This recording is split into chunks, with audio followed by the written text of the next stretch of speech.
The Center for Science and Culture, formerly known as the Center for the Renewal of Science and Culture, is part of the Discovery Institute, a conservative Christian think tank in the United States. The CSC lobbies for the inclusion of creationism in the form of intelligent design in public school science curricula as an explanation for the origins of life and the universe while casting doubt on the theory of evolution. These positions have been rejected by the scientific community, which identifies intelligent design as pseudo-scientific neo-creationism, whereas the theory of evolution is overwhelmingly accepted as a matter of scientific consensus. The Center for Science and Culture serves as the hub of the intelligent design movement. Nearly all of the luminaries of intelligent design are either CSC advisors, officers, or fellows.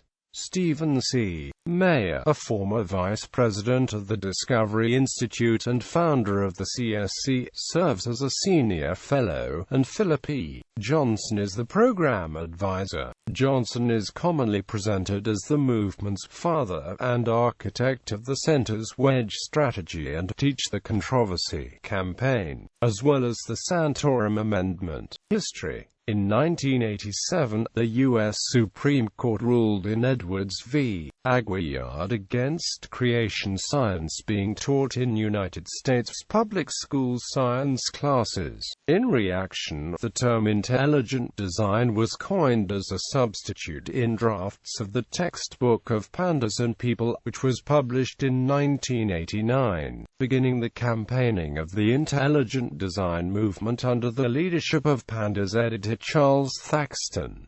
The Edwards v. Aguillard ruling also inspired Philip E. Johnson to begin anti-evolution campaigning. He met Stephen C. Mayer, and through him was introduced to others who were developing what became the wedge strategy, including Michael Denton, Michael Behe and William A. Dembski, with Johnson becoming the de facto leader of the group. By 1995, Johnson was opposing the methodological naturalism of science in which the creator belongs to the realm of religion, not scientific investigation, and promoting theistic realism, which assumes that the universe and all its creatures were brought into existence for a purpose by God, and expects this fact of creation to have empirical, observable consequences. In December 1993, Bruce Chapman, president and founder of the Discovery Institute, noticed an essay in the Wall Street Journal by Mayer about a dispute when biology lecturer Dean H. Kenyon taught intelligent design creationism in introductory classes. Kenyon had co-authored of Pandas and People, and in 1993 Mayer had contributed to the teacher's notes for the second edition of Pandas.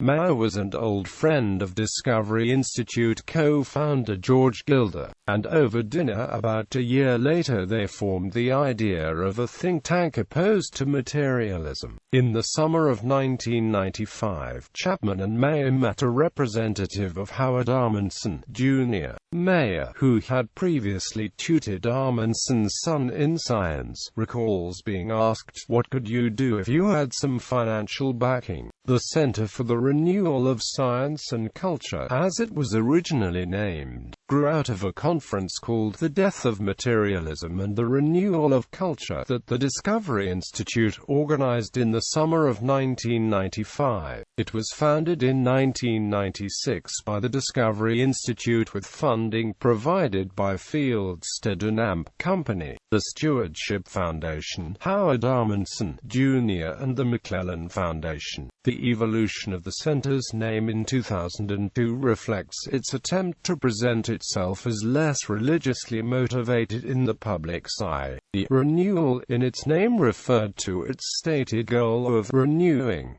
American culture by grounding society's major institutions, especially education, in religion as outlined in the Wedge document. The CSC continues to state as a goal a redefinition of science and the philosophy on which it is based, particularly the exclusion of what it calls the unscientific principle of materialism, and in particular the acceptance of what it calls the scientific theory of intelligent design. The position of the overwhelming majority of the scientific community is that the principle of naturalism allows falsifiability and that supernaturalism is unfalsifiable, meaning any suggested policies or curricula put forth by the center that rest on supernatural suppositions would be by definition pseudoscience, not science. The center maintains that the exclusion of supernatural explanations introduces a bias that is driven by materialism rather than being scientifically based. Organization, offices, directors and fellows. Program Director Stephen C. Mayer, Associate Director John G. West, Program Advisor Philip E. Johnson, Senior Fellows. Former Fellows Staff Casey Luskin, Research Coordinator. Luskin has helped promote the academic freedom bills in Florida alongside Ben Stein. Luskin also writes for the Discovery Institute's blog, offering critiques of evolution, which have been met with stiff criticism and rebuttal from the scientific community. Robert L. Crowther II, Director of Communications, CSC's Wedge Strategy, an internal CSC report dating from 1998 which outlined a 5-year plan for fostering broad acceptance of ID was leaked to the public in 1999. This plan became known as the Wedge Strategy. The Wedge document explained the CSC's key aims are to defeat scientific materialism and its destructive moral, cultural and political legacies, and to replace materialistic explanations with the theistic understanding that nature and human beings are created by God. The document sets as 5-year goals to see intelligent design theory as an accepted alternative in the sciences and scientific research being done from the perspective of design theory, and notably, to see major new debates in education, life issues, legal and personal responsibility pushed to the front of the national agenda. Quote, "This was seen in the following years, with public debates over the teaching of intelligent design in public school classrooms taking place in many states as part of the Teach the Controversy campaign. If the CSC's strategy is successful, within 20 years the goals are to see intelligent design theory as the dominant perspective in science, and to see design theory permeate our religious, cultural, moral and political life."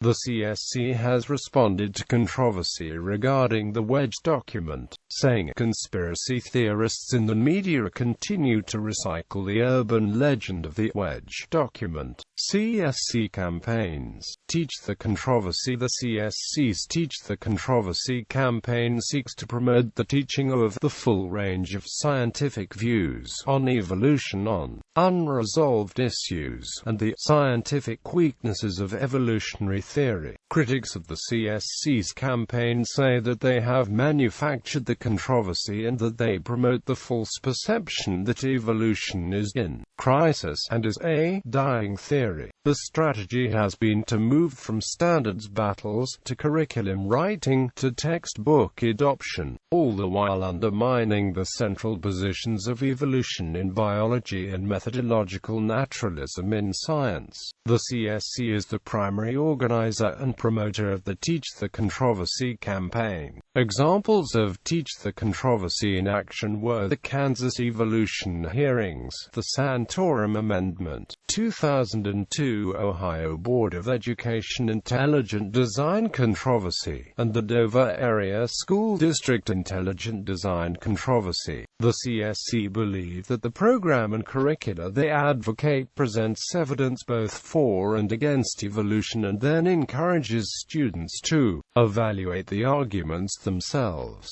casting the conflicting points of view and agendas as an academic and scholarly controversy was proposed by Philip E. Johnson of the Discovery Institute in his book The Wedge of Truth, Splitting the Foundations of Naturalism. In his book, he writes of the 1999 2000 Kansas evolution hearings controversy over the teaching of intelligent design in public school classrooms. What educators in Kansas and elsewhere should be doing is to teach the controversy. In its early years, the CSC offered science curriculum that assured teachers that its web curriculum can be appropriated without textbook adoption wars.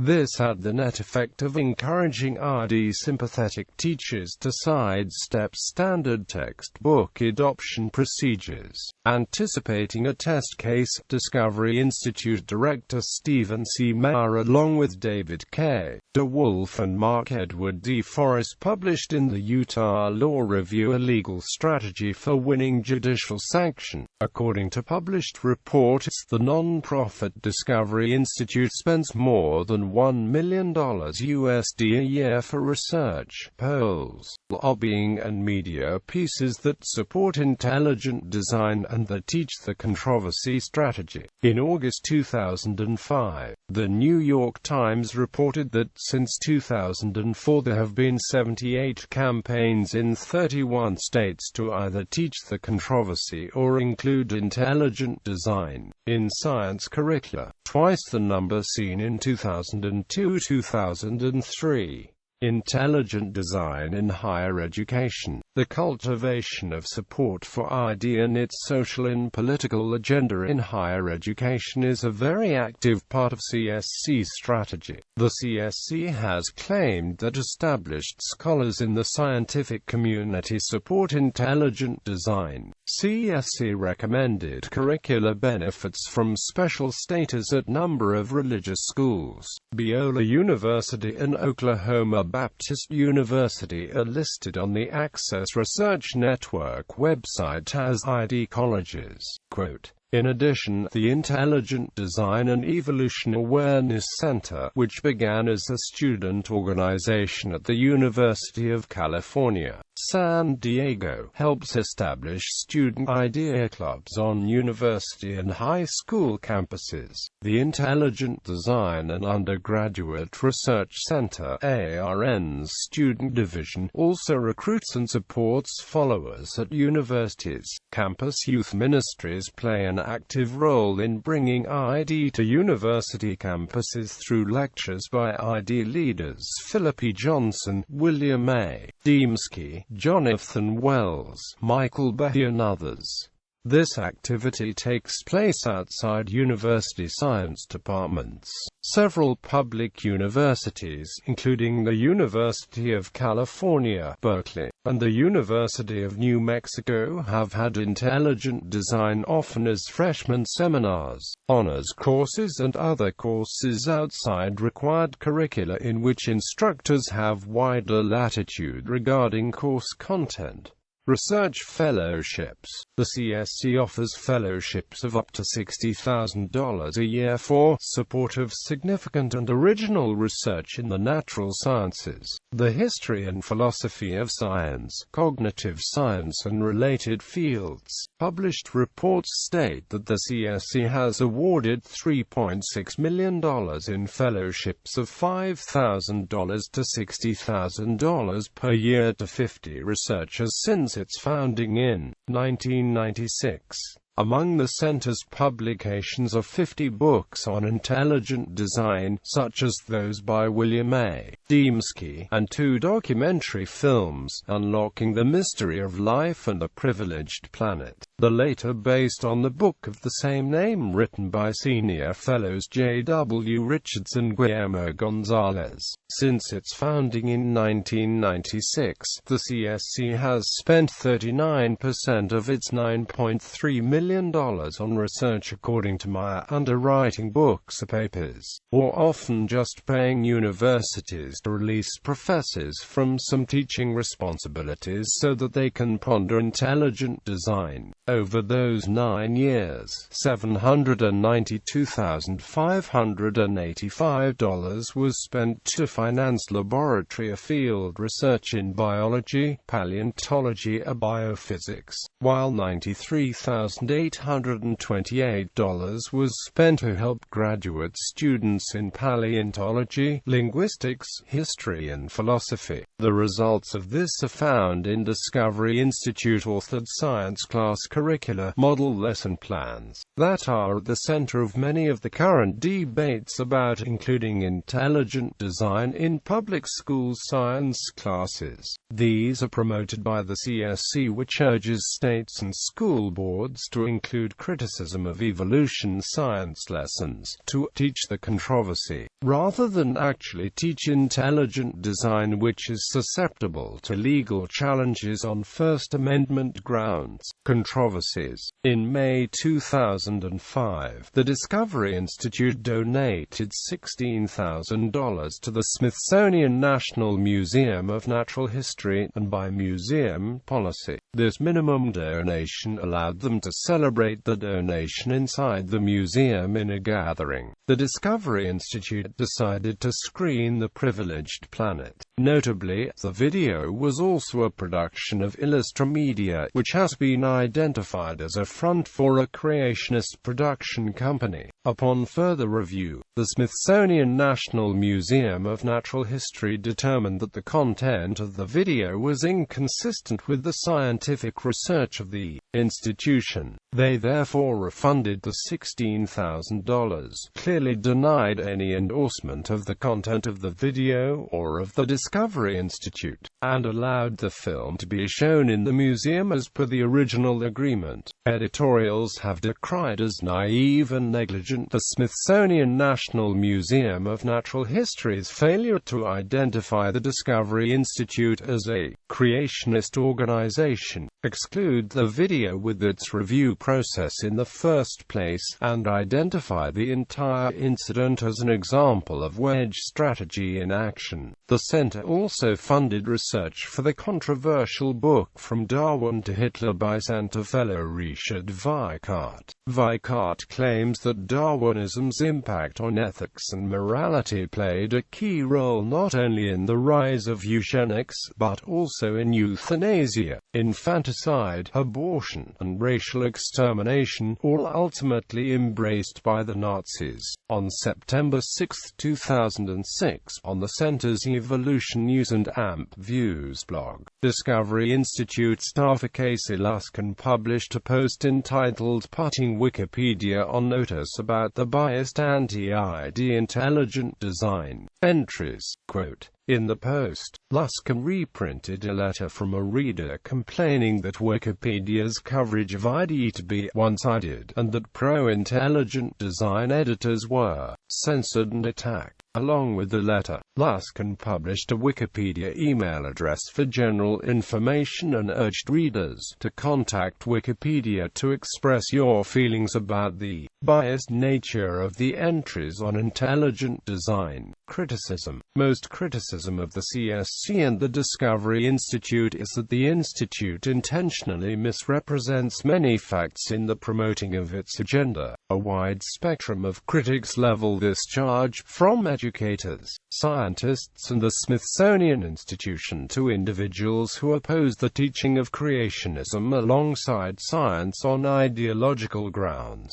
The following are most common areas in which the Institute is accused of being intentionally misleading. Teach the controversy. Mainstream scientific organizations maintain that there is no controversy to teach, in the sense that the The theory of evolution is fully accepted by the scientific community. Such controversies that do exist concern the details of the mechanisms of evolution, not the validity of the overarching theory of evolution, and the controversy alleged by the Discovery Institute is manufactured. Santorum Amendment. Despite the amendment lacking the weight of law, consistent with the Discovery Institute's wedge strategy, the amendment's inclusion in the conference report of the No Child Left Behind Act is constantly cited by the Discovery Institute as evidence that federal education policy calls for a teach the controversy approach.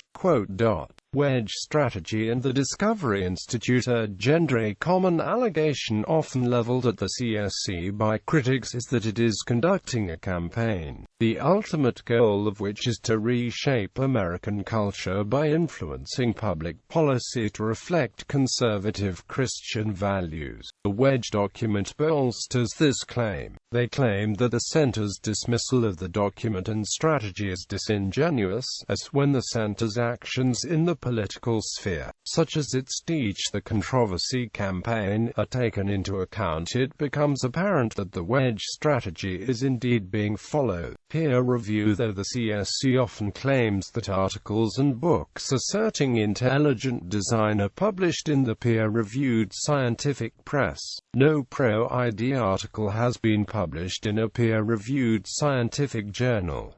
The one article that had been was quickly retracted by the publisher. The article, titled The Origin of Biological Information and the Higher Taxonomic Categories, was by the Institute's Stephen C. Mayer and was published in Proceedings of the Biological Society of Washington in 2004. 1 month after its publication, the journal's publisher issued a statement repudiating the article as not meeting its scientific standards and as having sidestepped peer review. Intellectual dishonesty, in the form of misleading impressions created by the use of rhetoric, intentional ambiguity, and misrepresented evidence and a lack of rigor is one of the most common criticisms of the center. It is alleged that its goal is to lead an unwary public to reach certain conclusions, and that many have been deceived as a result. Its critics, such as Eugenie Scott, Robert Pennock and Barbara Forrest, claim that the CSC knowingly misquotes scientists and other experts, deceptively omits contextual text through ellipsis, and makes unsupported amplifications of relationships and credentials. Barbara Forrest, author of Creationism's Trojan Horse, The Wedge of Intelligent Design, and Glenn Branch say that the CSC uses academic credentials and affiliations opportunistically. In 2001, the Discovery Institute purchased advertisements in 3 national publications to proclaim the adherence of approximately 100 scientists to the following statement: "We are skeptical of claims for the ability of random mutation and natural selection to account for the complexity of life. Careful examination of the evidence for Darwinian theory should be encouraged." Such statements commonly note the institutional affiliations of signatories for purposes of identification, but this statement strategically listed either the institution that granted a signatory's PhD of the institutions with which the individual is presently affiliated. Thus, the institutions listed for Raymond G. Bolan, Fazl Rana, and Jonathan Wells, for example, were the University of Texas, Ohio University, and the University of California, Berkeley, where they earned the degrees, rather than their current affiliations. Probe Ministries for Bolan, The Reasons to Believe Ministry for Rana, and the CSC for Wells. During controversies over evolution education in Georgia, New Mexico, Ohio, and Texas, similar lists of local scientists were circulated. In another instance, the CSC frequently mentions the Nobel Prize in connection with Henry F. Schaefer, a CSC fellow and chemist at the University of Georgia. Critics allege that CSC is inflating his reputation by constantly referring to him as a five-time nominee for the Nobel Prize, since Nobel Prize nominations remain confidential for 50 years. Alongside the allegation that the center intentionally misrepresents facts, Eugenie Scott and other critics say there is a noticeable conflict between what the CSC tells the public through the media and what they say before conservative Christian audiences. They contend that this is a studied and deliberate attempt at the obfuscation advocated by wedge strategy author Philip E. Johnson. When speaking to a mainstream audience and to the media, the Institute portrays ID as a secular, scientific theory, that the Teaching the Controversy campaign does not promote ID, and that their agenda is not religiously motivated. But when speaking to what the wedge document calls their natural constituency, namely Christians, the Institute's officers express themselves in unambiguously religious language that contradicts these statements. This in the belief that they cannot afford to alienate the constituency and major funding sources, virtually all of which are conservative religious organizations and individuals such as Howard Amundsen, Jr. Critics can also be found outside of the scientific community. Barry W. Lynn, executive director of Americans United for Separation of Church and State, has voiced First Amendment concerns over Discovery Institute's activities. He described the approach of the Teach the Controversy movement's proponents as a disarming subterfuge designed to undermine solid evidence that all living things share a common ancestry. The movement is a veneer over a certain theological message. Every one of these groups is now actively engaged in trying to undercut sound science education by criticizing evolution, said Lynn. It is all based on the religious ideology. Even the people who don't specifically mention religion are hard-pressed with a straight face to say who the intelligent designer is if it's not God. In 2004, Barbara Forrest and Paul R. Gross published Creationism's Trojan Horse, The Wedge of Intelligent Design, documenting the history of the intelligent design movement and the Discovery Institute's Center for Science and Culture, as well as critiquing ID research. Forrest and Gross referred to the group as an outgrowth of Johnson's religious mission and explored its plans for a rigorously God-centered view of creation, including a new science based solidly on theism. Funding. The center is funded through the Discovery Institute, which is largely underwritten by grants and gifts from wealthy Christian fundamentalist conservative individuals and groups, such as Howard Amundsen Jr., Philip F.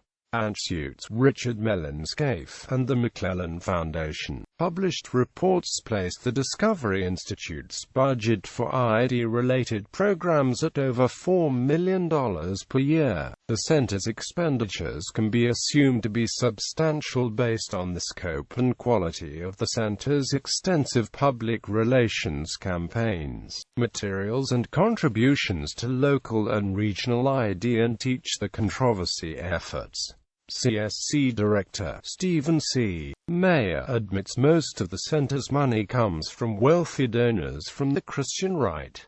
Howard Amundsen Jr., who provided $1.5 million in funding that established the center, has said his goal is the total integration of biblical law into our lives. The McClellan Foundation commits itself to the infallibility of the Scripture. Most Discovery Institute donors have also contributed significantly to the Bush campaign. Until 1995, Amundsen sat on the board of the Christian Reconstructionist Chalcedon Foundation, and funds many causes important to the Christian right, including Christian Reconstructionism.